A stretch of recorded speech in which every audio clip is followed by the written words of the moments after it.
Happy Thursday. Oh my goodness. This weather in Portugal is quite interesting, to say the least. It has been an interesting week. For those of you who are following the weather in Portugal, it has been quite rainy, very different than the week that I had previously, where I was at the beach. I had lunch at the marina with some of our members. It was very relaxing. And this week has been rain. We had flooding yesterday. Today we had a tornado that approached the Vasco da Gama Bridge, the longest bridge in Europe. It has been quite a week. I've been in this house with this puppy who is like, please let me go outside and play. This thing is of biblical proportion. I'm being tested. I'm being tested. So for those of you who are like, who are you? Why are you being tested? Well, I am Krishan Wright. I'm the founder of Blaxit Global, the host of the Blaxit Global podcast. And if you are a Black person of the diaspora and you are looking to move abroad, I'm your girl. I'm your girl. We got a lot going on in Blaxit Global and Blaxit Global Passport, our private community. And last time I checked, which was probably about an hour ago, we were 4 subscribers away from hitting 5,000 on the YouTube channel. Huge.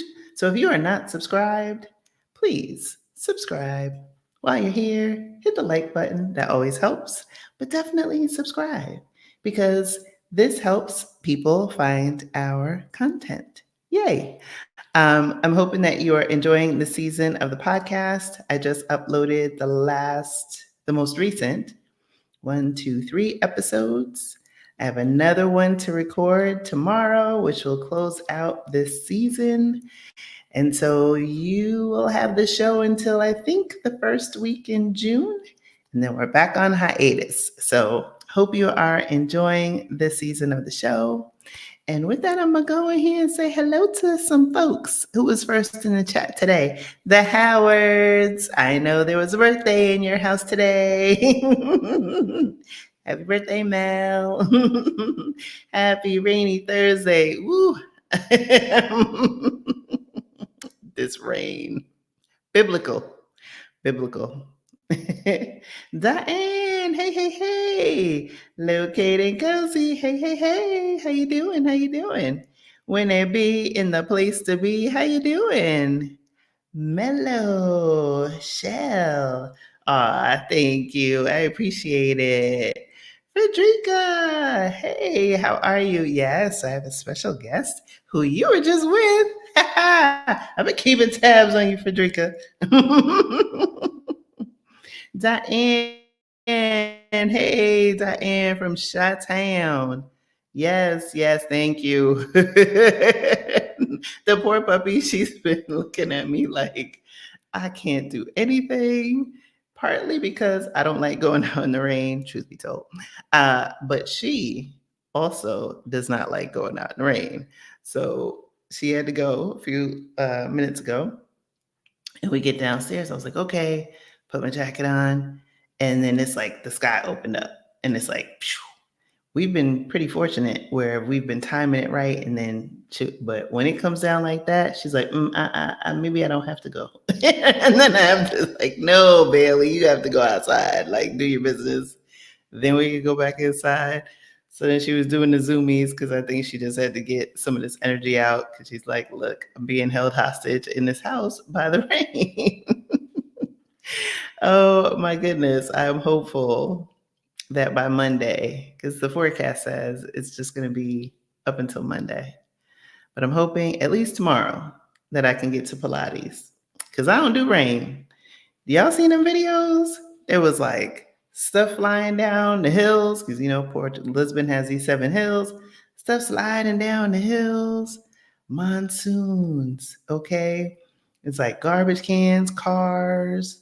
I don't go out. Hey, Word Up Psychotherapy is in the house. Hey, good to see you. Yes. So a bunch of announcements before we bring on a special guest. Lots going on in Blaxit Global. So there's been quite a few people joining our community, Blaxit Global Passport, which I love. So for those of you who do not know, Blaxit Global Passport is our private community off of social media, off of Facebook, because those platforms are no friends to us, okay? But we have our monthly accountability group. And next month, April, right, which is only days away, we have a special session, which is going to be on finding your housing abroad. And that's going to be facilitated by one of our members who also works for Portugal, the place, who helped me get my wonderful place here. So if you have not joined Blaxit Global Passport, you might want to tap in. We're also going to have some content, I think, later in the month around budgeting or financial independence, one of the two. But next month on the YouTube channel, the way it's shaping out, we have pretty much the entire month of April is going to be devoted to money. So each of my guests in April are going to be talking about money, money, money, money, money. So if you're not subscribed, subscribe, because one of the things that stands between a person and their move often is money. How to get it, how to make it grow, how to fund your lifestyle, all those things, how to draw down money. So we're going to be talking about all of that next month. Let's see, what else do I need to announce? We have a special thing going on. So some of you know last October, I had a freedom party for our 12 members that made the move to Portugal. And this year we're mixing it up, or at least Q1, because we have a lot of members moving. So we are having a freedom party and we're going to do something experiential. So we're going to be making pizza. We're going to be learning how to make different types of pizza.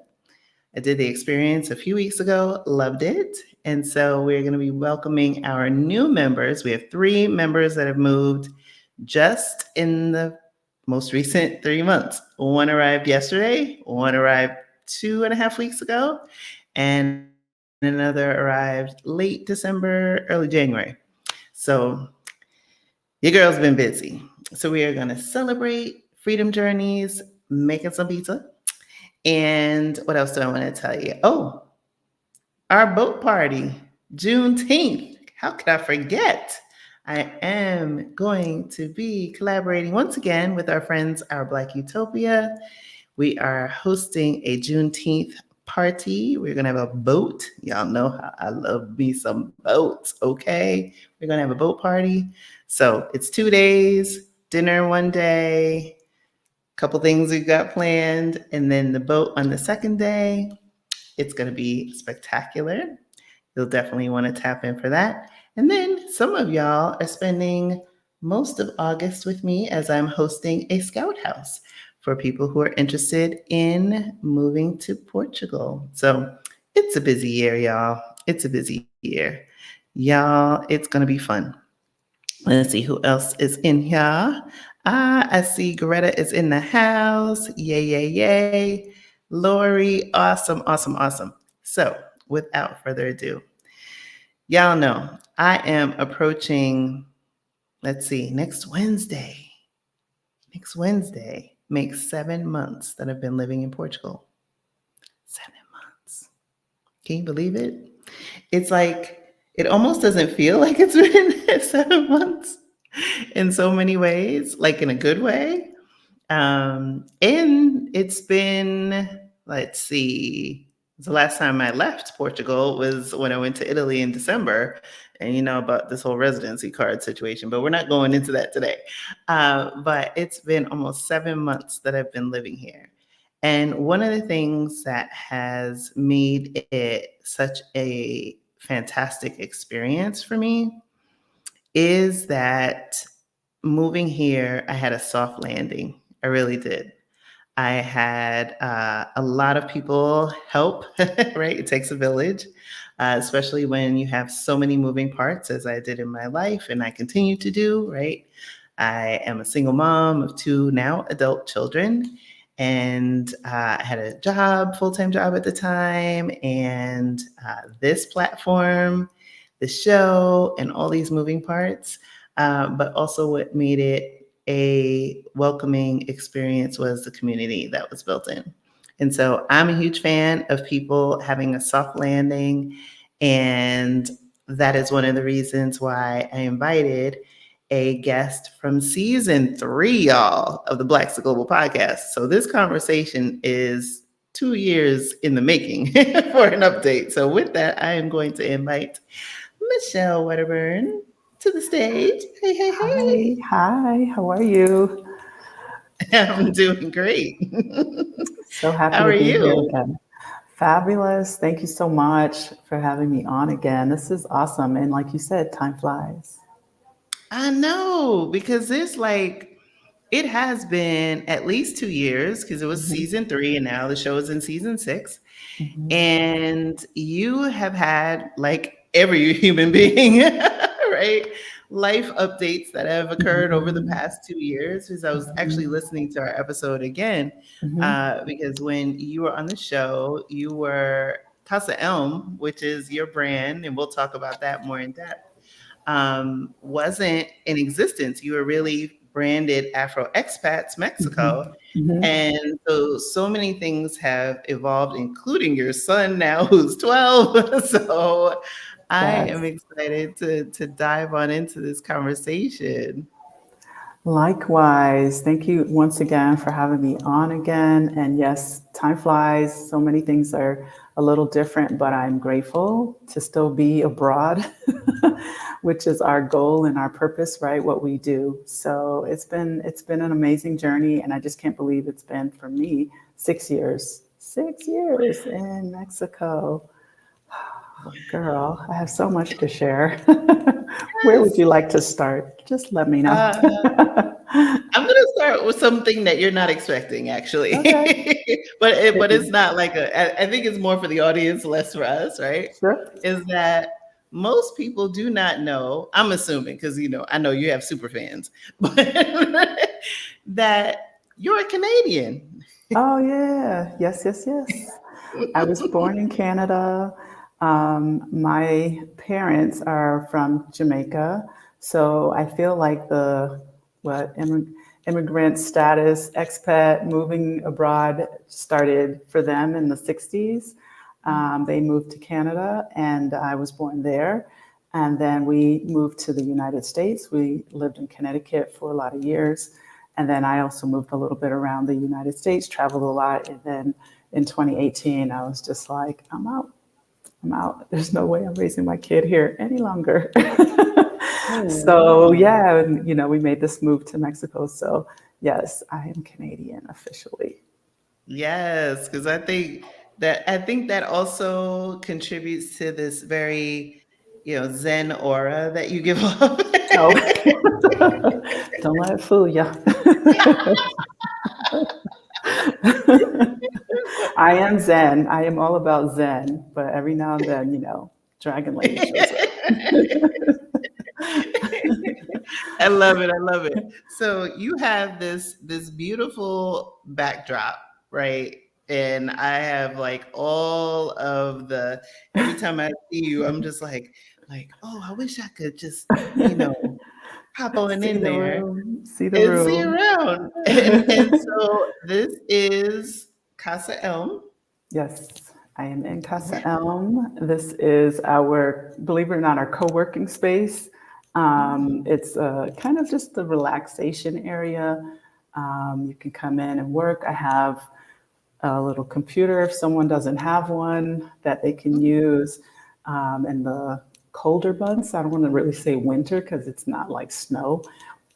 We have, let me see, fireplace. Don't need it Ooh. now. And yeah, so it's really a cozy spot, and I do most of my YouTube things here, my lives. Yeah, Yeah, it's so beautiful. So I thank want to you. do it justice. So, like I said, last time when you were on the show, you had not done this venture. And No. so I'm curious as to what precipitated, Casa Elm. And, I know for those of you who haven't listened to the episode with Michelle, it is in the description of this video. I'll also pop it in there for those of you who are watching for the first time or catching the replay. But definitely let me know, like, how did this all come about? Ooh, it's been a journey. Okay, so when I initially started looking for another country to live in, um, Casa Elm really wasn't what I thought I would be doing, right?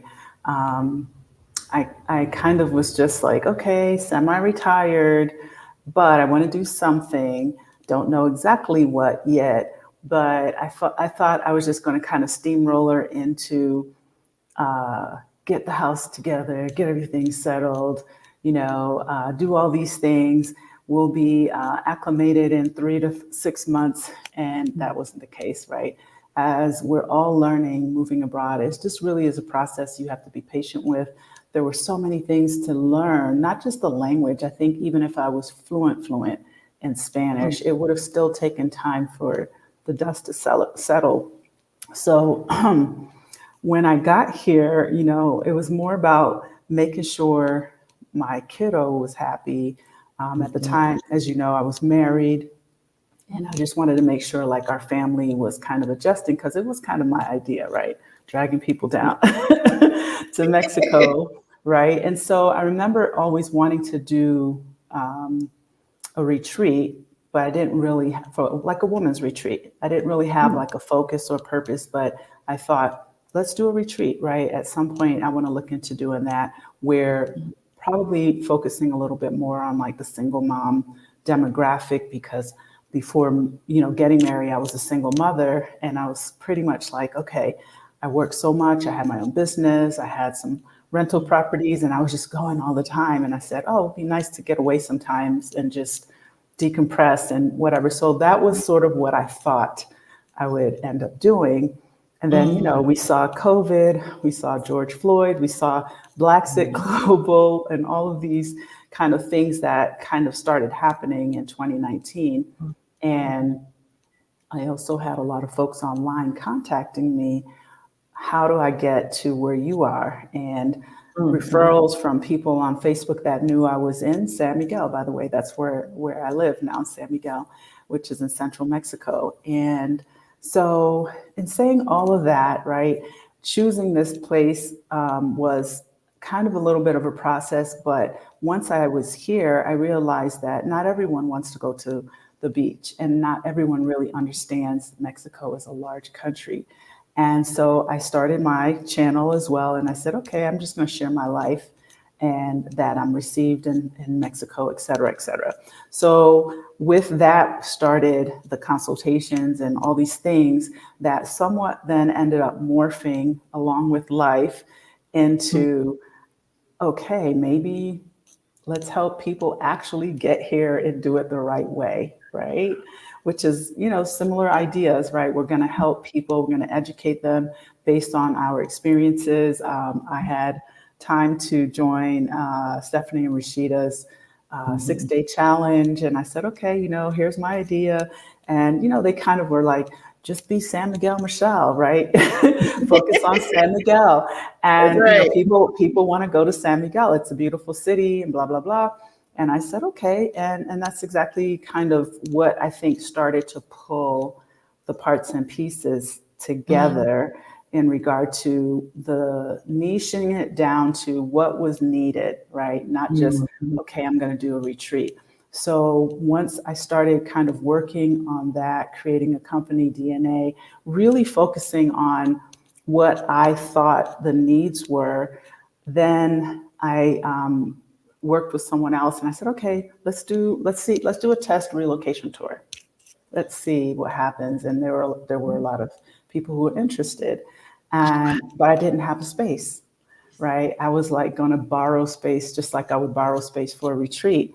And then with just kind of some of the personal things that were going on in my world, I just remember thinking like, okay, why don't I get my own space, right? I mean, it's a big think, but why don't I get my own space that's, large enough to accommodate a small group, Mhm. And I can create the space to be what I would want it to be. I'm not going to borrow it from someone else and then maybe the night before, add my little Mhm. touches to their room or their space, add flowers and whatever. I thought, well, why don't I create a space and I'm going to have faith that the space is going to make sense, right? Ooh, And yes. it was a big think. It was a big jump in the water. A part of that, was me going through. I don't think this marriage is working, and what am I going to do here, right? And I know you and I talked a little bit about this, and this is not a secret of any sort. I came here married, and it didn't work, and I was okay to Mhm. choose not to be, and this was a part of the push. So I Mm. want to say this in hopefully inspiration to people like, we just don't know what life is going to dish us, but take your lemons and make that yummy lemonade and throw some honey in it and, do your thing. Like, trust your intuition. And Yes. when I came here, it was just a lot. I saw the space, I got very anxious and nervous. But I remember I went home, I spoke to a friend, and I just said, okay, I'm going to go for this. And I talked to two people, and I was just like, they were like, oh, it's a no brainer. This is the next, they literally were like, this is the next level of your business. Mhm. And I just jumped in. And yes, and it was a 2 month process because I had 2 months to literally fill the space. It was Oh, completely empty. It was a shell because a lot of places here you can buy or rent them with furniture already. oh, wow. And this one was a shell. So I was like chicken without a head. Yeah. So, Whoa. yeah. Wow. So, yeah, it There's so was, much to unpack there. And I want to, and, sure. encourage people to, leave questions in the comments. So there's so much to unpack, right? You Sure. talked about seeing this space and having this calling on your heart. Then you Mhm. also had some personal things going on in the background. I know I saw some comments in there. Some people had first seen you when you were on House Hunters with your then Yes. husband at the time. We Yes. talked about that during our episode. But I want to not spend a lot of time on that, but Sure. also want to say sometimes when people have this idea of moving abroad, Mhm. there's this, romance about it where it's Yeah. like everything's going to be the solution to my problems. It's going to be popcorn and lollipops. Right. But some of that is life happens regardless of where you are in the world. Correct. And kudos to you for having the bravery to stand in your truth and Mhm. follow your intuition and do what was Yeah. best for you and your son. Absolutely. Because that may not have, at least from somebody who sits on the outside of that, right? Um, Obviously, as somebody who's also been divorced, Mhm. it's not an easy decision to make, especially when some parts of your life have been more public. Mhm.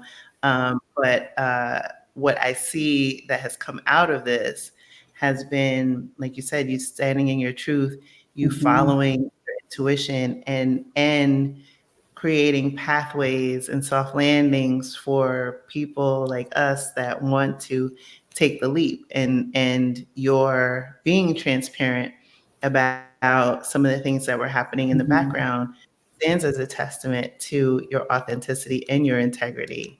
Thank So I you. just appreciate you being so transparent about it tonight. Absolutely. My pleasure. I mean, I feel that it's important for, whether you come with someone or you don't, you come with a family, your children, it's important to understand that life still happens no matter where you are in the world or the chapters. And I did speak on this subject a few weeks ago because I had people who were kind of confused. I just never got into it because, to be honest with my emotional feelings, like it's just like, Mhm. whatever, I'm done with that.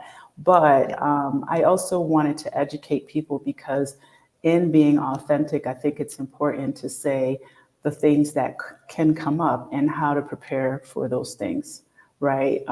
Whether, Mhm. because what we prepare from a financial standpoint, that's a part of it, right? If you're in a foreign country and let's say you're solely dependent on your spouse, whether it's, it doesn't matter the gender, Mhm. that's a factor, right? And sometimes maybe people will suffer through things because they don't have plan B or plan C. So I think it's Mm. important to talk about these things as well. So that's the reason why I tend to be more open about it, because I think it happens and I'm okay with, the decision that I made because it was the one I needed to make for myself and my child. Yeah, yeah. And one of the other things that you were talking about as you were sharing was seeing this shell of a space that has now been transformed to this Mhm. beautiful guest house and all the things that now have evolved. First it was, having a retreat space. You talked about Mhm. co-working in the back, and I know you also have your influencer Mhm. um, weekend. And so I know you talked about having a background in real estate in the past and owning your own business, but I Mhm. don't recall you saying anything about a guest house before. So, No, I have. Okay, so I haven't had a guest house, but I have some kind of guest house experience. okay. I love to feed people. And I feel like that's a part of, just I love to feed people. I've always loved decor. I've always loved spaces and making them Mm, feel welcoming, yeah. regardless of where I lived. So, fortunately, in my past, years of just being an adult, I was able to create spaces in the past. I Mm, built a house. This old hat news, but we're not going to get into that. But I've literally built a house in Oaxaca years and years ago on the beach. And like these spaces, and I always had like these. I always have ideas. I think we talked about this. It's just like, mm. I'm like Bambi in the forest, like, oh my God, guess what? Today, this, blah, blah, blah. And I had to slow down and just say, okay, focus on this. But in saying that, in my past, I had a lot of like dinner parties. I had people Mm, over. Years and years ago, when I was in Oaxaca, kind of like exploring, I wasn't living here, I was traveling back and forth. I thought I would do kind of like a spa kind of retreat in the beach areas where it's very natural and a little bit more like mm, rural. But this was like 15 years ago. And I always thought like, oh, it'd be nice to have like just a space somewhere where it's like really, really chill and whatever, relaxing.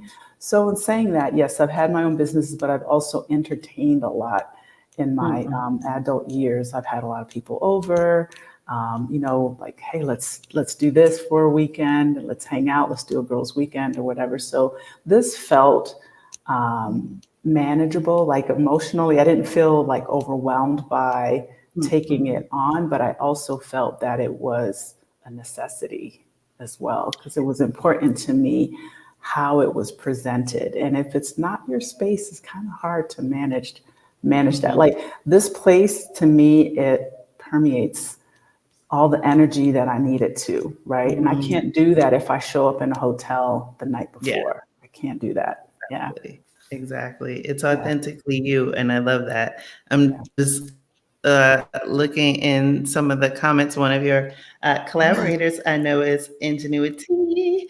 Yeah. And I call SMA San Michelle de Allende. That's right, San Miguel Michelle. Yeah. Thanks to Stephanie Perry. She's the one who said this a Yes, couple years yes. ago. Stephanie and Rashida are the goats, and Hmm. so much has come up through Exodus Summit. It's been a Yes, blessing in so many ways. absolutely. And then I know Frederica was also there recently. She said the oxtails with peas and rice.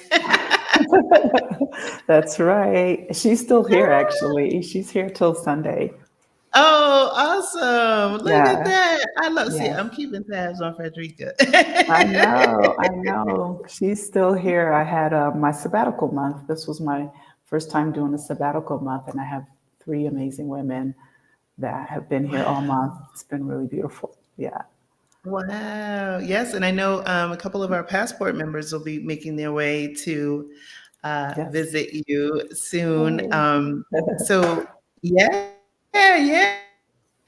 Look, one person can't do it all, right? True. So True. it's great that we're out here, having these conversations, having our platforms, having our spaces, Hmm. because we need that, right? We Yeah. need representation in all forms, Hmm. and it's always complementary too, right? We all Right. complement each other in different ways, but we all have our unique spin.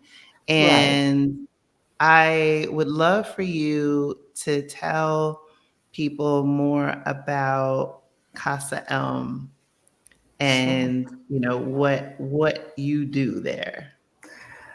Everything, everything.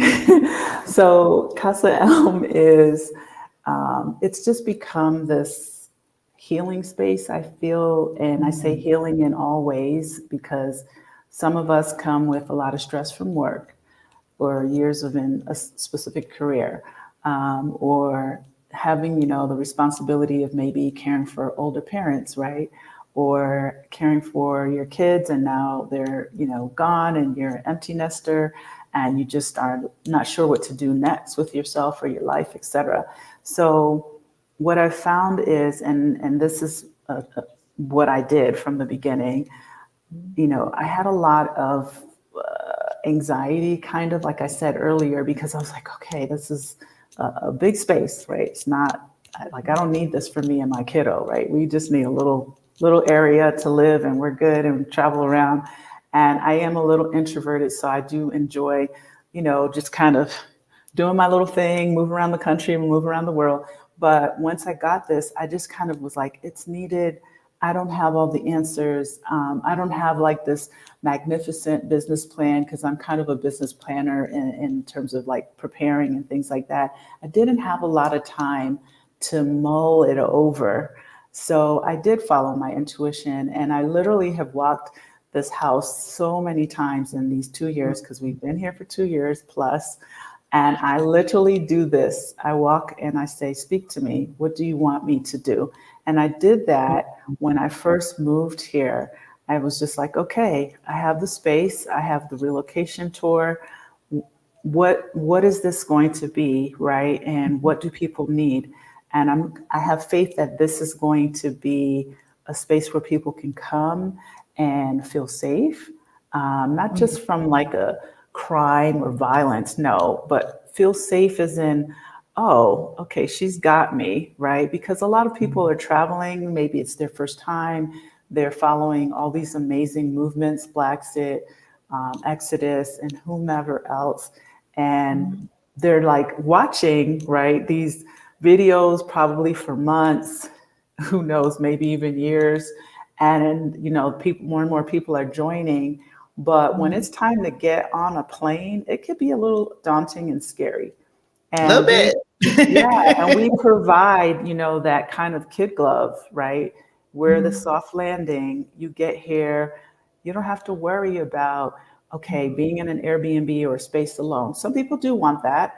What I've learned is a lot of people think they want that, but they actually love being in this setting, right? This setting is really a home away from home environment.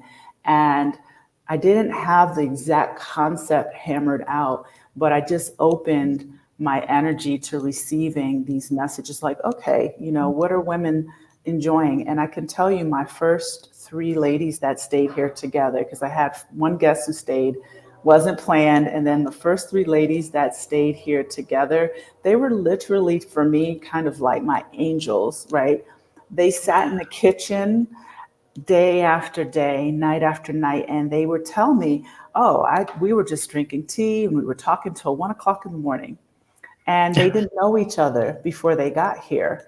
And I Wow. tell you, these three ladies still travel. They still check on me. They send "I love you" messages. They invite me on trips. One lives here now.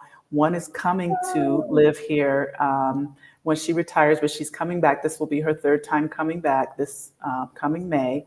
And another one bought in PV. She wanted to be closer to the beach, but she comes here. They actually take my best friend out in New York City. They didn't know her from who. So it becomes a sisterhood, right? Just like the ladies chatting in this thing, it's sort of like you start doing this, and it Yeah. continues to happen here. So it's what I say all the time. It's a soft landing Yeah. for your move abroad. And that's what the space has really become known for. I really feel that it's just a healing space in so many ways, whether you're coming for one of my retreats, which I do twice a year, which is based on my personal experience. I thought I was going to do some other retreat when I first moved here, but my retreats are about, empowering and healing and being at peace with yourself. My peace, not pieces, and it's just a lot of these things where people can just come decompress. They don't even realize that they need this, and then when they get into that vibe, they're like, wow, I just feel like, wow, I feel good, right? I have guests who Mm. buy. I mean, I literally had a couple who came in December and they loved it. They had never been here before. They came back about a week and a half ago. They bought a house in this neighborhood, handed me the keys, and left to What? Texas. Yeah. And that's not the first. I've had several clients who came, did the relocation tour, came back, got Yeah. their residency, and bought a house. And yeah, they're living their best OMG. life. Yeah.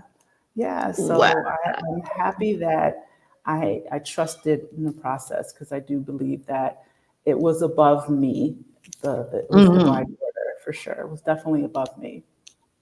Yeah, led by faith, not fear. And I love the name of your retreat, Peace, Mhm. Not Pieces. Yes. That's so impactful because,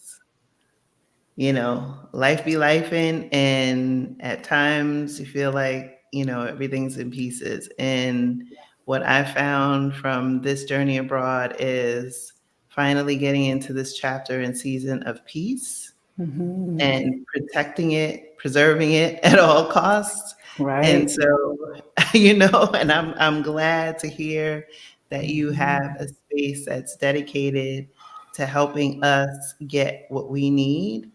Um, Absolutely. I'm curious in terms of, putting this together, this being your business. Hmm. Um, was it an easy process in Mexico? Because can you be honest here? I know you had said Hmm. that you had built a home previously, but in terms of owning a business and running a business in Mexico, was this your first venture? Yes. Mm, I've helped in past ventures that were not mine, but I had some insight mm, into some past ventures, like some individuals I know that were like investors in properties, and again in Oaxaca, to mhm. hotels over there and whatever. What I do know and what I learned from that process and continue to learn with this process is it's a pain in the butt. So I'll be really honest with you, it's a pain in the butt. But I want people to understand. And last night I was on a live with a guest that I actually interviewed as well a few years ago. She's super knowledgeable, but one of the things that she said, and it applies to what I'm about to say, is make sure you make friends with the local people, right? Because they're the Mm, ones who knows somebody in the places that yeah. you need to get your foot in the door, right? It's Mm, not just, oh, hire an attorney. It's like, who are you hiring? And, because there's so much like fraud, corruption, and things like that that happens. But then there's also a lot of misinformation. So yeah. the process of having a business here is very doable, but I got so much misinformation, even from attorneys, accountants, and it just, nothing's really ever clear. And it kind of depends on who you ask. And I say this all the time. It's one of those hurry up and wait countries. It's Mm. also one of those, the only thing consistent in Mexico is that it's inconsistent. So, and it all kind of depends. And it all kind of depends on who, the administration that's in office. Like during the process of trying to get my permitting, they literally scrapped an entire office full of people, fired everyone, and pretty much was like, okay, everyone has to wait, and it's just kind of one of those things as a foreigner where you feel kind of like, oh, hey, you feel like you might be under the microscope. You're not. but you just don't know, right? And I Yeah. always think like they could be judging me a little bit harsher because I am a Hmm. foreigner, right? And Hmm. anyway, hire the right people, I guess, is probably the advice that I would pass on. Is it's important to spend the money to get a right person, interview them, ask other people who are doing what you do, and try to make sure you're following the rules. Like a lot of people say, "Oh, don't you need a working visa?" I'm like, "No, because I'm not working for a company, but you need to have a certain kind of permit. You need to have your tax ID. You need to file taxes monthly and things like that." So it's not necessarily impossible or difficult. It's just the process is really long. And if you're not fluent enough in the language, it just feels like it could be overwhelming. But you definitely don't want to make an investment into something and not kind of take the right steps, because if that's your livelihood, it could slow you up, or, worse, it could, yeah, end up making you run back home maybe your tail Yeah. between your legs. So you just want to make sure that you do that. So yes, it is complicated, but it's not complicated because you can't do it. It's complicated because it's just a very slow, drawn out process, and it's complicated sometimes to find the right sort of help. And people are always going to be quick to lecture you from a negative standpoint about why you Mm. shouldn't do this, right? I never listen to that noise. I'm just kind of like, well, there's got to be a way, let's figure it out. But sometimes it can be a little bit overwhelming. And I remember my attorney just saying, you need to relax, like you need to calm down. Because I'd be like, well, he's like, well, you can do one of two things. You can either go home and stress yourself out, or you can go home and have a glass of wine and relax and just know that this is going to take a long time. It did. It took over a Mm. year. It took over a year. Wow. It's like your visa. Like your Yeah, visa. exactly. It's so sad. Every day I like peeking the mailbox. It's empty. I'm like, okay, Bailey, we're gonna go back upstairs. Oh. But you're right. It's like, there's certain things that you can influence, and there's certain things that you just have to accept as what they are, right? And Yeah. so, particularly when you're in a foreign country and there's a whole system, and it would take you probably a lifetime to try and figure out. And even those that have lived their whole lives here still can't figure it out. So Yeah. it's like, where are you going to put your energy? Yeah. And so I'm glad that, that process didn't dissuade you in any way. Because what I found to be the case with now, gosh, by the time they're all released, maybe 70 episodes of the show. Mhm. And some people have started businesses abroad. Mhm. Now that I'm in Portugal, I've met several people, several Black people who have started ventures once they got abroad that they would have had to jump through some serious hoops and hurdles to Mhm. make that happen. Mhm. And they're seeing, and reaping the rewards of being able to step out on faith to, overcome Right. the systemic barriers that Yes. we have in the States, Mhm. and be able to, whether it is venture like yours, create soft landings, or Mhm. some of the people here that are in Portugal know about Nisa's Lounge. There's so Yes. many different spaces and places for us, and ideas that we've had in our hearts that for some have Mhm. died on the vine because, Mhm. how many times are you going to just keep getting knocked down? But sometimes it is the environment in which you are in that is, excuse me, a barrier to help to prevent you from thriving. And that when you are in a new land and fertile Mhm. territory, that you can reclaim that part of yourself and make those dreams Absolutely. a reality. Absolutely. I think it's important for, I mean, you have to have a plan. I don't want to make this sound like, oh, I just, um, you know, I do think though that we are our own roadblocks, and that the fear that we experience, or maybe the comfortability that we've lived of having the job, living with the stressful, I hate this thing, I hate this place, whatever, but you're attached to a paycheck. Sometimes you don't know how to make that break, right? Yes. In my case, I quit corporate in 2002.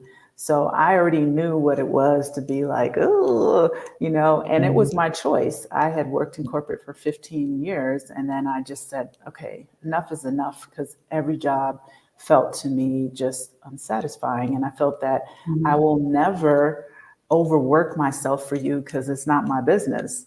And I always felt that it was the best thing for me was to be my own boss. Yeah. Now, in what capacity that changed, as they say, a lot of people who have an entrepreneurial mindset, they're willing to fall and get back up and try and get back up. Everyone's not maybe built for that. It's not easy, but I can Mhm. say that I do believe that you don't just work for nothing, right? I do really believe that. And I do also really believe we're in the day and age to, there's a need and there's a way to get it out there, whatever Mhm. your thing is. And I think that if you don't start, and I remember looking at this for the channels, right, doing YouTube, whatever. I never really was a YouTuber before doing my channel. I would go maybe if I needed to figure out how do I fix my printer, but I Mhm. wasn't watching YouTube just religiously. It's definitely become a whole monster to itself, right, in a good way. But Yes. what I remember, one of the things they said on the videos was, you know, if you don't start, you're never going to get anywhere, right? So I feel Mhm. that way about any idea, any passion. Start small. What is your idea? Understand that maybe you don't get the crowd, right? But the people you do get, they're going to be for you because they want what you're selling or what they're saying. Like my space, even though it's a spacious home, it's an intimate experience, right? I'm not a hotel. I'm not like, 10 person gonna come and hang out in terms of beds and things like that. It's a smaller, I have 4 rooms, and it's just one of those things where every person, I get to know them on a whole personal level, right? So that part is what I feel my jam is right now. Mhm. So I think you have to think through what it is that you feel really like, oh, you know what? I really want to bring this to my audience. Who your audience is, you define and use all the tools that we have to put yourself out there and get over the fear. You don't have to be perfect because when you start, no one's really watching, right? You got like 10 people, 20 people, and then it grows. Next thing you know, you got a couple thousand, right? And you're like, Yeah. wow, okay, it worked. So, Mhm. and use those tools because those tools are what get you to the people who want to be here to see what you have to say, right? You put in the Mhm. work. That's why here you are, right? Yeah. I was talking, yeah, season 3, and now, Season time's going by like 6. this. Yeah, it's life is an interesting journey, but I think it's important to pursue these things and get in the circles of people that will help you. I do Mhm. think, contrary to what we've been conditioned to think in the United States, this circle of support is phenomenal, and Yes. you got to tap in. You got to tap in. There are women Yes. out there thinking the same things you are. They're rooting for you.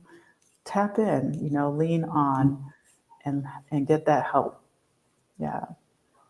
Yeah, because I didn't really find my tribe until I created it, right? Same. Created Blaxit Global in the space because, and I talk about it in the group and on the podcast, right? For many of Mhm. us, we're the first in our family to make this leap, right? And Mhm. so, and in our peer set. So some Mhm. people have had the benefit of uh, living abroad, either when they were younger. I know you've had trips when you were a child. Some Mhm. people studied abroad, and others, it's foreign to their friends, foreign to their family, and it can be isolating Mhm. to do this. And you want to be, secretive because you need the time to like fortify yourself. Mhm. But when I started Blaxit Global and put myself out there and met people, wonderful people like you and Stephanie and Rashida and Adelia and and Halisi and Rick, and so like the tribe started to evolve, and you attract the people who are like minded, and you grow, right? I know Shar always says this, like iron sharpens iron, and that's where we've been able to lean on each other for support, share resources, Mhm. make connections for one another or people in our communities. Mhm. And I think that is such a beautiful thing to do in the public space, because 7 months ago, 8 months ago, I was in the States, watching many of the people like they're watching Right. us, and waiting Mhm. for my moment, waiting for my time. And at times questioning, is this going to happen? Mhm. Is this going to be my Mhm. moment? And so I say that to anybody who's watching, like get in where you fit in, or if you Mhm. find something that you want to create, like don't think like, oh, because this person's out there, I can't do that. No, like we grow together, we're stronger together, and we're going back to that part of our collective identity as members of the diaspora, because Mhm. before this whole capitalistic individualism thing started to really fray a lot of our relationships, it's been a very restorative process to be in this space. Absolutely. It's so healing in so many ways. I mean, I grew up with brothers, never had sisters, always kind of tomboyish in general, and, never really felt like, oh, yeah, I want to be around a lot of women and a lot of whatever until I moved abroad, until I moved Mhm. here. The community was amazing to begin with. There weren't a lot of us, but in general, the support here was nothing I ever experienced before living in the US. And I started really thinking, like, oh, this is what they mean. And I say this all the time when they say it takes a village, it takes a village. I remember people were just kind of so like, oh, I remember a friend in the community where I used to live, and she says, Michelle, take my car if you need to go to the grocery store. You can let Micah stay with me. And I remember I panicked, I was just like, well, I'll take him. She's like, no, let him stay and play with Mia, her daughter, because they played all the time. And I knew it was a safe environment, but it was just sort of like, I need to have him all the time because he's no one else's responsibility, And what I learned was, oh, this is the support that I never had. And now I need to Mhm. learn how to adjust how I respond to an offer and respond by, saying, let go, like exhale, Mhm. right? You can exhale a little now. Yeah. So I learned to be more this way. I learned to understand the dynamics of the life I left behind and the Mhm. life that I stepped into, not knowing I was going to have these extra benefits. That's what I call them because, of course, you move. A lot of times you're like, it's about the money. Mhm. What's the cost? What does it look like? How much can I get for this? Mhm. But I think we're taking like a bigger shift now where it's because of the things we do and talk about, it is becoming about community. It is Yes. becoming about what's that group like that I can be a part of, right? It's not just Mhm. about the house itself, the structure of the home. So I've learned Mhm. that here, that what I love is I love to have friends and people I can do things with, even when when I'm home and I choose to be home, but when I want to go out, I know that I have a plethora of options and I'm okay with that. And it's just amazing. Sometimes I'm just like, ooh, there's so much to do. Slow it down, And I'm sure you know this because when you have the groups that come, they all want to Yeah. get out there, they want to do things. I mean, we've been busy this month, just constantly, where others are going and connecting with other people, and it's just such a beautiful thing because we did Yes. not live this way in the U.S. I don't know why. I have no idea why. Why are we so We did. disjointed and broken up? And Yeah. displaced. I mean, yeah, it's amazing. Hmm. It's amazing. Yeah, the America didn't want us to have this level of joy Yeah. and unapologetic joy. Yes. Uh, and I stay out in these streets, like with the exception of the Mhm. monsoon that I'm currently dealing with. But, I've been too with your doggy Bailey. no, my poor Bailey's like, baby. paws getting wet. Bailey's like, I No. don't swim. And I don't need a bath. Right? Nor does my mama. She don't swim. Uh, I don't swim. so So we're cute. not doing that.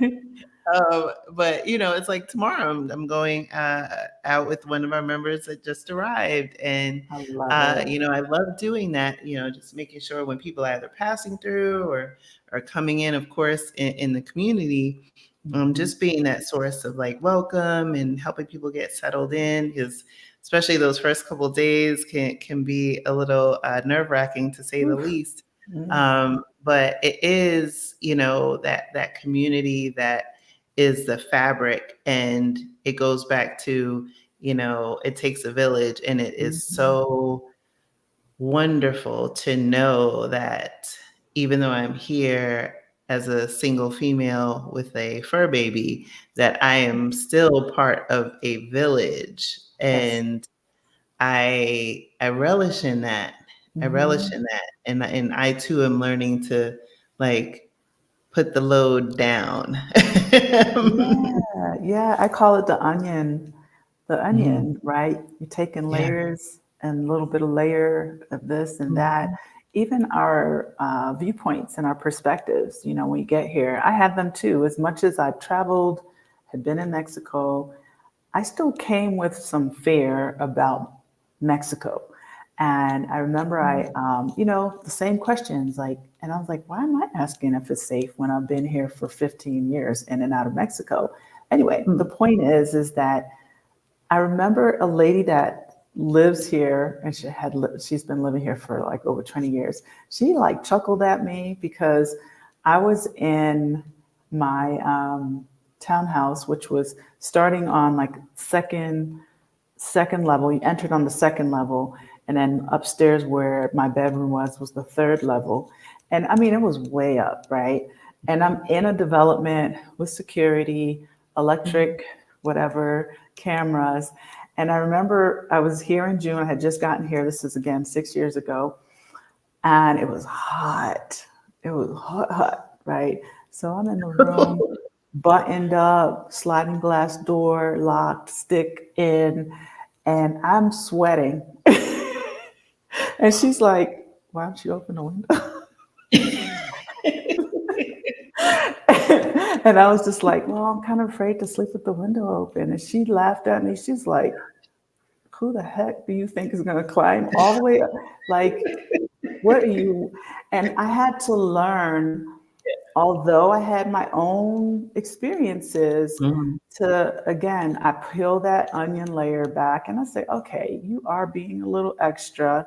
But I think I was more concerned about if something came up, people saying, Mhm. oh, I told you so, you over there with your Ah, kid, because we get the waggy finger. And I think that yes. my response was more about, I didn't want to have an I told you so moment. And so I Mm. was kind of in my head of being a little bit ridiculous.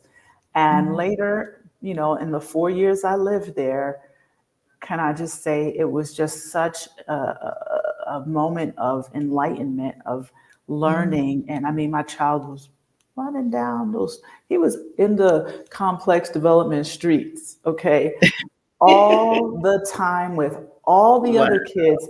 They had their little run around, they would play, they would swim, they were everywhere for just freedom Wow. that I never expected him to have. I could go to sleep with my door unlocked, my car unlocked, I could forget stuff in the car.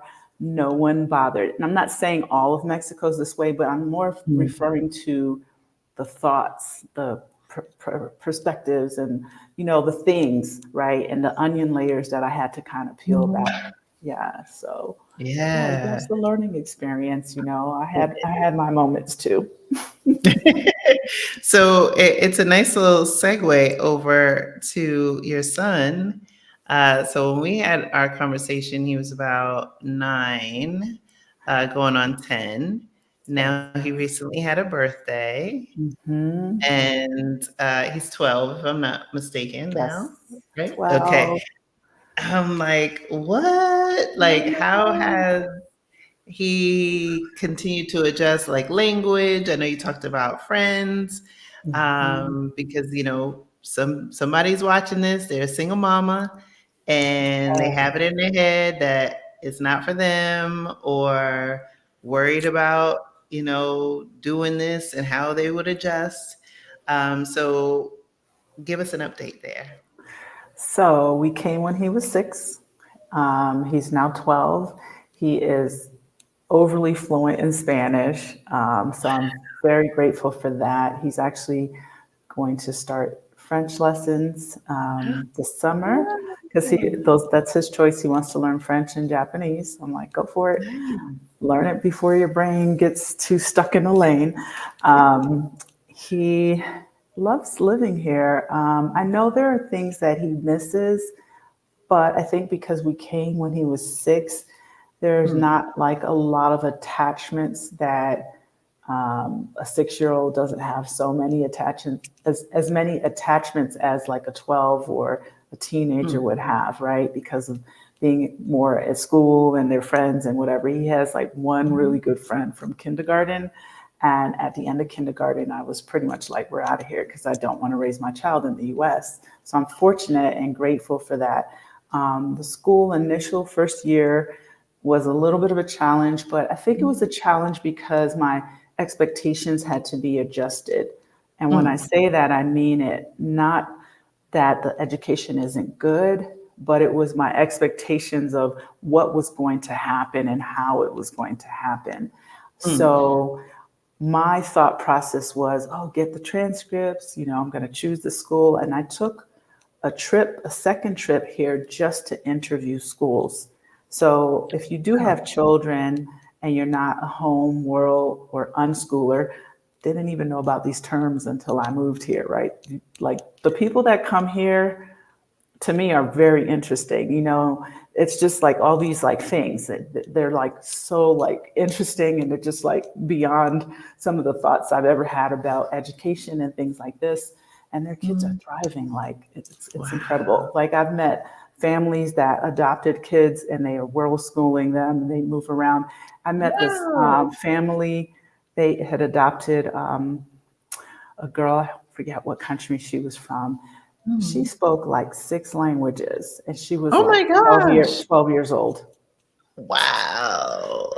Anyway, so back to Micah. Because I kept saying, I feel like I'm not doing enough over here. That's right. I'm having like, some second thoughts about my parenting skills. But, I thought I was doing No, something you're before we doing came. great. No, it's just kind of funny because when I met these folks, I was just kind of like, huh? I've never heard of that before. So this was the first year I moved here. But anyway, with the school Mhm. situation, the challenge really was that I thought the structure was going to be like for Spanish, they would take him out and put him in like a Spanish class. They Mm. were all about full immersion. Like, okay, he doesn't speak the Wow. language, but just stick him in the Spanish class, he'll get it. And I was kind of like, Wow. it felt stressful somehow. So then I Yeah. took him out. I moved him to another school. Mm. He wasn't really loving it there. And so we're now school to first grade. And then we roll into the new year, same school year. And it's around now, spring break. And I said, you know what? I remember picking him up. I said, I'm not really feeling this. Are you? And I always wanted to make sure he was okay. What's his temperature? Mhm.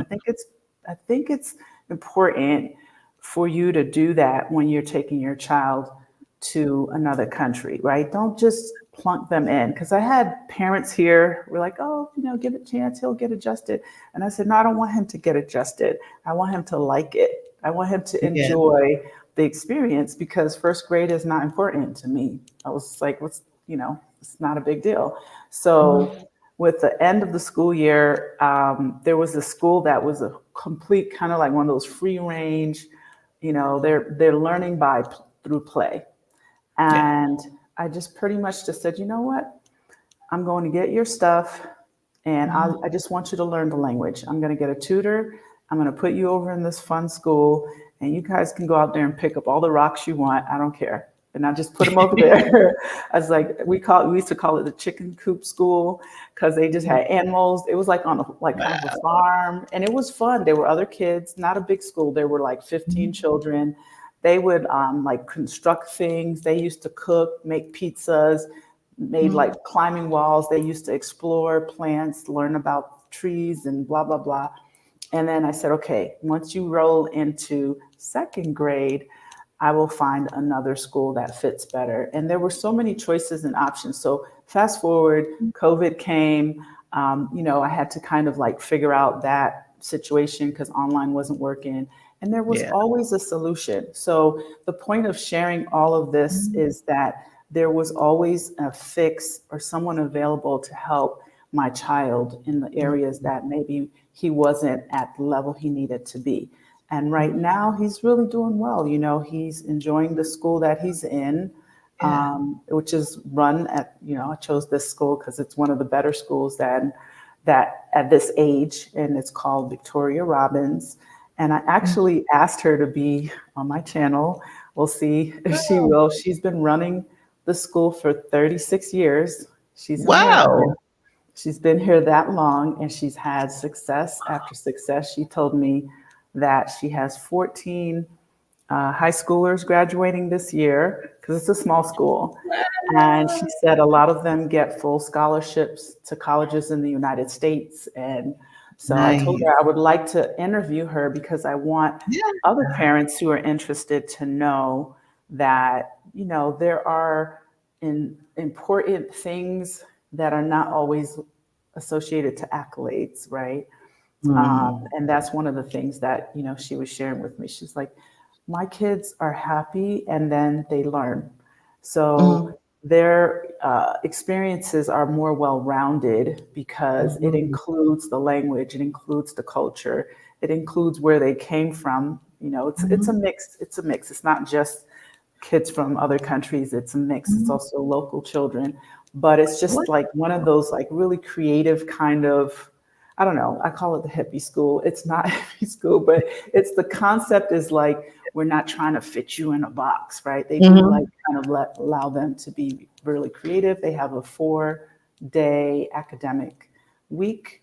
On Fridays, Ooh, they do nice. like electives of their choice. Like Mhm. Micah does chess, plays chess and something else. I don't remember what else.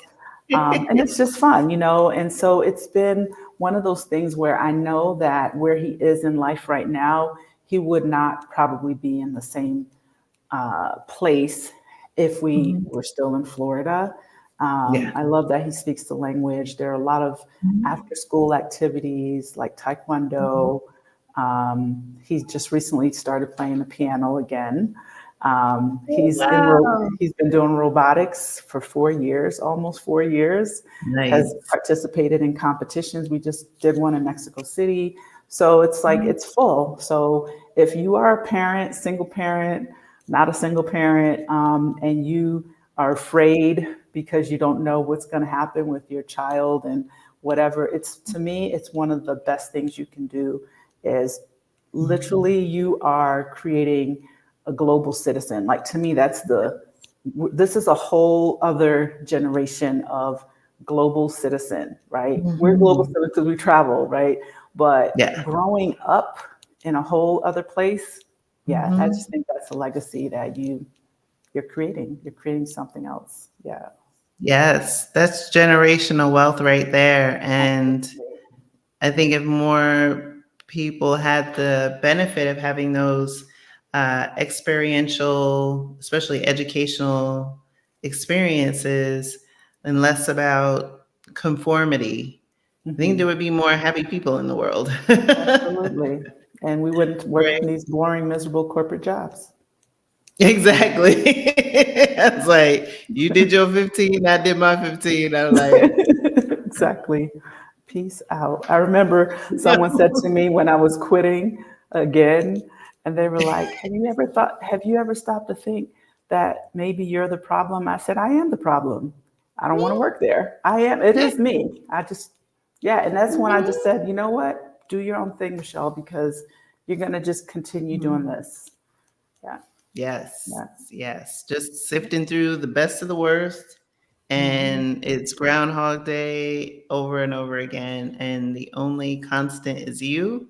And so now you've been Mhm. able to, plant these seeds and see all of the beautiful things that have and continue to unfold for you. So I'm Yeah. going to jump over into the comments because uh, I'm there's looking now. been quite a lot. Frederica says generational wealth is more than money. Amen to that. Mhm. So I saw a question, DDA. Please pardon my late arrival if this was already covered. Years ago, I spent a lot of time in Mexico. Didn't make it to SMA. Heard it was very gentrified. And so I'm wondering your thoughts now in 2024 for diversity and connection between expats, immigrants, and Mexican people from San Miguel. That's a good question. When I moved here, I met Stephanie, who had been here for, she's married to a Mexican, had been here for a long time, like 2 decades or more. And I remember it had never come up, like I never gave much thought to how many of us were here. For me, I guess in my travel experiences in the mid 90s on forward internationally, I was usually the only, person of color, black person or whatever in a lot of the places I went to, right? So when came to moving, I was so focused on, I don't want to raise my child in the US and we're just going to get out of here. We're going to go somewhere, whatever. And when I got here and that question came up, I literally kind of stopped and paused. I said, oh, I never thought about that, right? She says to Mm-mm. me, which I thought was pretty funny, she goes, well, we're about 12 Black people in San Wow, Miguel. 12. Because they call us the dirty dozen. And so I'm cracking up, right? And I said, okay, and again, like I said earlier in the show, I was married at the time. So I said, okay, well, then we're going to be called the dirty Kinsey because it's 15 is Kinsey. And so she starts laughing and whatever. And I met her, met a few other women, some who would just like kind of travel for a few months out of the year to San Miguel, and then they would go, move somewhere else and come back or whatever. And fast forward again to us starting these groups and these things. I remember saying, well, do a lot of people really want to move to the mountains? It's a lovely city. And, creating Black SMA on Mhm. Facebook.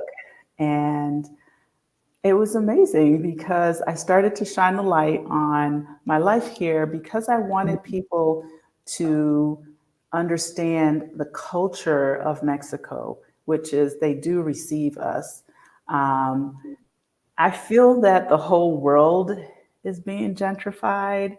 So you can't really just focus on how we're contributing, or maybe you want to say, white folks are contributing to gentrification. I feel that gentrification is happening globally. Yes. I don't really focus on that because um, I do think that we come in and we can contribute what we want and how we want to contribute to things. I do think that if gentrification is happening, it's more from how do I say this? I feel like it's more from like the larger corporations that come Yeah. into Mexico, build like, car plants, bring people from, Asia, Europe, Germany, Mhm. wherever, and, things start to become more expensive. Mhm. So I think that we are part of that process. Now, as far as today, and if you want to look at what was happening 10, 20, 30 years ago, yes, there was a stark difference. Because when I visited San Miguel in 2005, that was my first time, there Mm. was the locals and retirees, and they Wow. weren't us. And I remember I was just like, what? what am I supposed to do here? I don't want to be here, right? I was 36 and I was like, what am I supposed to do? I don't know Yeah. what I'm going to do. So around 36, I think. So now you can walk on the streets and you'll see us because I was like, we need some pepper. We need some pepper. And our community has grown so much. Yeah. So, if you want to know more about it, you can find us online. Our community has grown. And I can say that we were talking about this a little bit last night because the guest I had on, she's in Merida, which is in the Mm. Yucatan, right? And that's very far from here. Just to give people like a reference, the Yucatan's about a 22-hour drive from here, just so you know how vast Oh, Mexico is, because I don't think people get the vastness of no Mexico. idea. 22 hours by car. I wouldn't even be there by tomorrow. It'd probably take me a day and a half. So I want people to understand like this is a country with 32 states, um, Mhm. many options. If you say San Miguel's not for me, you can go to so many other cities, so many other pueblos, so many other places, so many other beaches. It's not just Cancun. Think about Mexico. It's kind of surrounded by water. So there's a Mhm. beach in a lot of places. But Mhm. the whole point is Rakia, when I spoke to her last night, she was like talking about like the perception that people have and the whole Mhm. kind of like gentrification thing and all that. And she was just saying whatever she was saying about the Yucatan and how it's kind of like a younger crowd, people come to party and whatever. And then someone chimed in and they were like, we grown in San Miguel. I said, exactly. We're grown folks up in here. So the point is a lot of the grown folks that have come that are of color, they're doing good things. They're Mm. creating volunteer programs. I feel like they are walking lighter in the Uh, space. I mm. know for myself, I literally hire for locals. I don't, for even my Wow. relocation tours, I Yeah. use local people. I Mhm. have local representation for each part. And there's nothing wrong with if you don't do that. I'm not poo pooing on you. I'm just saying that I'm very mindful to use a local realtor or local realtor recommendations. I use a local person, multiple local people for immigration services. The ladies that work with me, they're from here. The guys that work with me online are also Mexican. So I think it's a choice to say, okay, how am I contributing and helping Mhm. the local economy? And not just by coming in and trampling on the things that cost less, but Mhm. what am I giving back? There's a group here that's called the Brothers of SMA, and they recently did Afro Wow. Mexican Week. And they brought in speakers from Guerrero, Veracruz, places that are more Mhm. representative of African Mexicans because they wanted to Mhm. educate people. They had a band, they had music, and Wow. they do like concerts and things that are Mhm. fundraising to give back to these communities. So I think it's a choice. They're a group of Mhm. women. I'm a part of the group where, yeah, being intentional, right? Exact. Tracy's here. Tracy Collins is here. She also Yes, lives here. Tracy. So you guys just need to know like this community has grown. A lot of people have come through Casa Elm. Some have come through watching, maybe my videos, other videos of other individuals. Tracy's been here for a few months. And I think Yeah. that the support is just phenomenal. The people that are here, we are so community. And like I said, we grown. We are so grown. And we're Mhm. like, we're being mindful. I Mhm. don't feel this, um, you know, I don't feel like we're just here sucking resources. Maybe there's other Mhm. opinions about that, but I don't feel that way about it. And I do think that people are trying to do it the right way. Yeah. Mhm. Mhm. Yeah, thank you for that. Yeah, and I know, and Tracy's gonna be on the channel in a few weeks. Being Yay. intentional. Yes, Yes, yes, absolutely. yes, yes, Yes. yes. Yes. But there are a Oh lot my of us here goodness, I love it. now, I love it. at least over 200, probably more. Oh yeah. Yeah, we have grown. Look, we got San Miguel Michelle in the house, and she is bringing the good cheer. Diane said, "Don't forget Micah can cook." Yes, he can. Wow, He is becoming octopus. Yep. He was like, I want to try this. I said, okay, buy some. Yeah. Wow. It's I really, really have nice. built a nice relationship with octopus Have in you? my time here. Nice. Yes, I had it last Wednesday. I've had it a few times actually since I've been here, but like I don't like turn it away. I'm like, oh, I eat octopus now.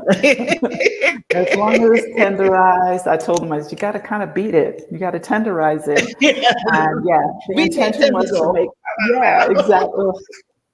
It's kind of icky watching it get off the ice in the store, but yeah, Yeah. I'm like, okay, Yeah. go for it. If you want to try it, go for it. So he's been in the kitchen Yeah. quite a I bit. never thought I'd be eating octopus, but Hmm. when I travel, I eat, I try different cuisines. Like when I was in Iceland and I ate whale, and Ooh. I was like, oh my goodness, I'll try Was anything it once. good? Oh, it was Was it good. good? It was Yeah. minke Okay. whale. Okay. I had horse. I mean, I've tried. I've had a couple things.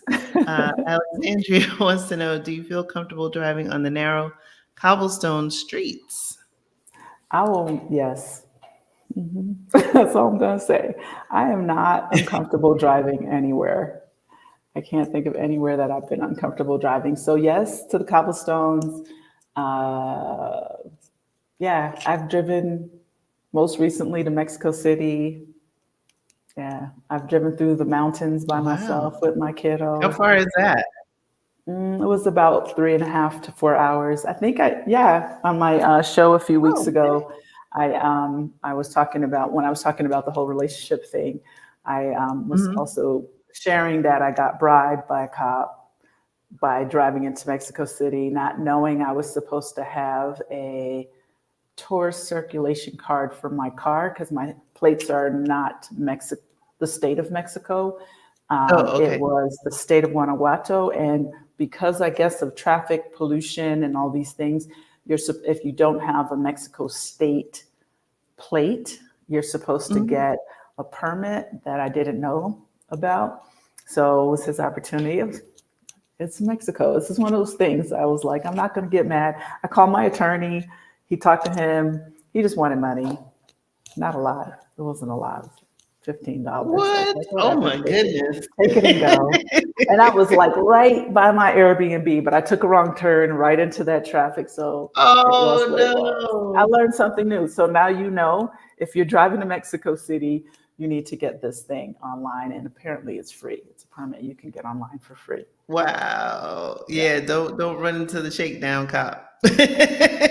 They're everywhere. They are everywhere. And it's funny because when I said it to my attorney, he was just like, they always take the money. I Oh said, I'm wow. not offering him any money. And he was like, let me talk to him. I was just like, okay. Yeah. Oh my gosh. Yeah. Look, we're learning in other countries what makes the world go around, Yeah. Yeah. And so I don't judge it. I just learn. Yeah. I mean, it's Right? a little annoying, but I wasn't mad about it because it happened in PV a few years Mhm. ago. And it was the same thing. It was just like, okay, well, pay this. And they will bargain with you. And I was just, and I'm a person who's saying no. I'm like, I don't Yeah. have that. No tango. Just sit. And I'm like waiting for the pause. And then, Yeah. yeah, eventually, oh, well, do you have this? And even that, I Mhm. was just like, I felt like, like I want to say, no, just give me the ticket. Like, yeah, I Right. want the ticket.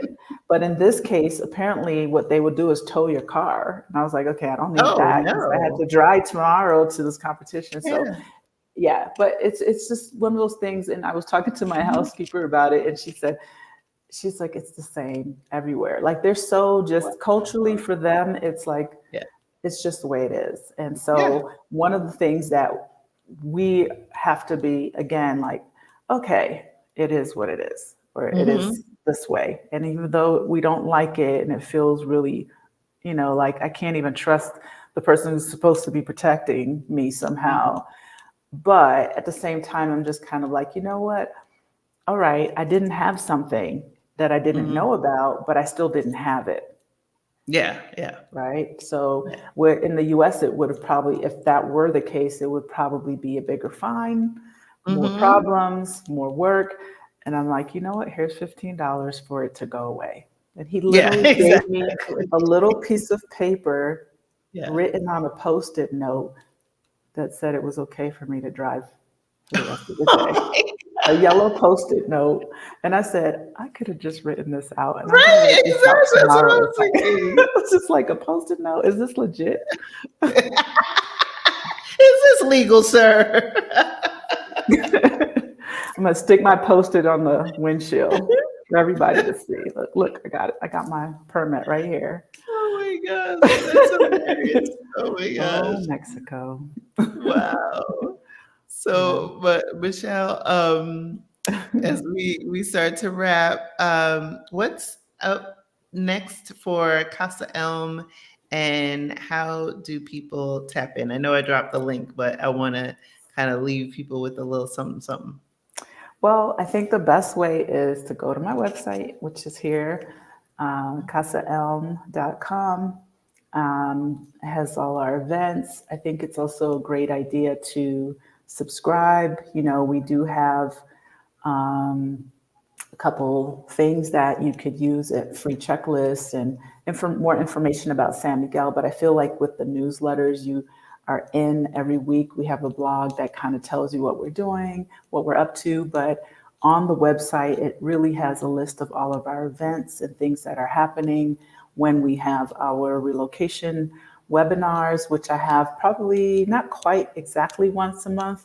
But if you're really interested in Mexico, I think it's a good start. It's an opportunity to get in. I did one with a couple of Yes. your members from Blaxit a couple of weeks ago. By the way, Yeah. Chandria came for a few days to Casa Elm. Yeah, Yay! yep.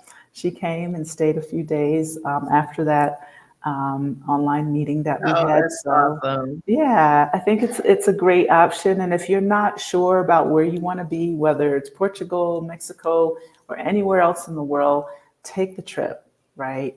Yes. Make the trip, do the research. You know, not Mhm. everyone is going to move abroad the same way, right? Yeah. And I think that that's what we're here to do, to help people define how they do it, give them the information. So you can find all you need to know about what we do at casaelm.com. You can find me on my channel.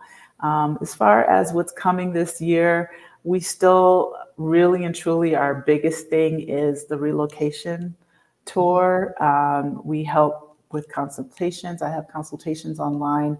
I had a lady yesterday, she literally was just like, I want to talk to you every week. I just want to do a little at a time. And I want you to hold my hand through the process. And I said, okay, sure. You know, I mean, most people, I do like one or two consultations. I give them the Mhm. info and then they're off and running.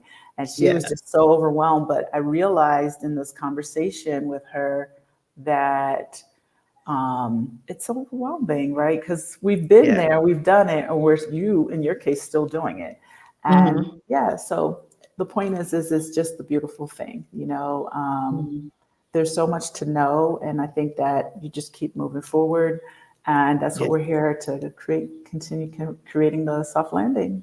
That's what we're all Yay. about. Yeah, I yeah. love it. I love it. I love what you're doing. And Thank I'm looking, like I said, in the mailbox every day for that residency card so I can get Comment. myself to Mexico, so I can get myself Yes, over to San Miguel yes, finally. yes, And yes, I see some of our friends in the in the chat, Lynette, who was also at the session that you did for our community, that's right. and That's right. so she was excited that Chandrea made it out. Yes. Oh, yay! Y'all got to hang out with Chandrea. Yay! I love it. I love it. I love it. Yes, yes. Yes, Yep. definitely. We've Oh my had some goodness. amazing So guests. yes, so definitely, y'all hit up Michelle, book a consultation, schedule time. Mhm. Hopefully you'll be able to get all the details. Well, I know I linked all the details to Casa Elm. Subscribe to her channel if you have not already. Thank you. Definitely tap in. Yes. She has some great guests on her channel. I was on there Mhm. not too long ago. That's right. Amazing people with lots of info, and we talk a lot like we are doing now, but there's so Mhm. much to see and learn about. So I think it's important to continue subscribing to all the things that'll help you get abroad. Absolutely. Mhm. Absolutely. I am thrilled. So I am so happy that we had this time to Me get an update too. from you and spend some Yeah. time together. Thanks, y'all, for tuning in. I'll be back again next week with another great guest. Until then, ciao, ciao. Bye for now.